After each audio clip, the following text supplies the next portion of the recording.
சிலர் நினைக்கலாம், அல்லாஹ் ஏன் என்னை ஏழ்மையில் வைத்திருக்கிறான்? ஏன் அல்லாஹ் ரப்புல் ஆலமீன் எனக்கு மட்டும் இந்த கதரை கொடுத்திருக்கிறான்? ஏன் எனக்கு மட்டும் அல்லாஹ் இந்த ரிஸ்கை அல்லாஹ் அளித்திருக்கிறான்?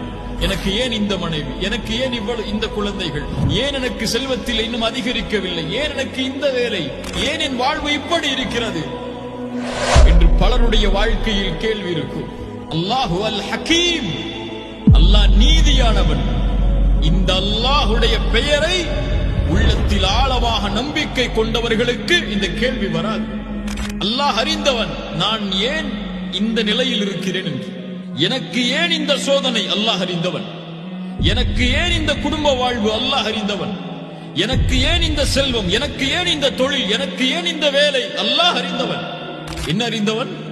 எனக்கு இதுதான் நலவு என்று அறிந்தவன்.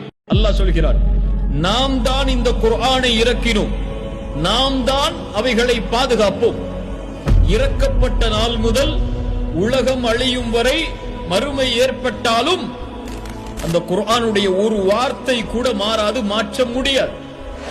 அல்லாஹ் பாதுகாத்திருக்கிறான். ஒட்டுமொத்த குர்ஆனை அழித்து விட்டாலும் அடுத்த நிமிடம் குர்ஆன் எம்முடைய கரங்களில் கிடைத்துவிடும். ஏன்?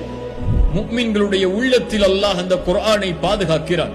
ஒரு ஹாஃபிதை உருவாக்குபவன் அல்லாஹ். அல்லாஹ் தான் ஒரு ஹாஃபிதை உருவாக்குகிறான்.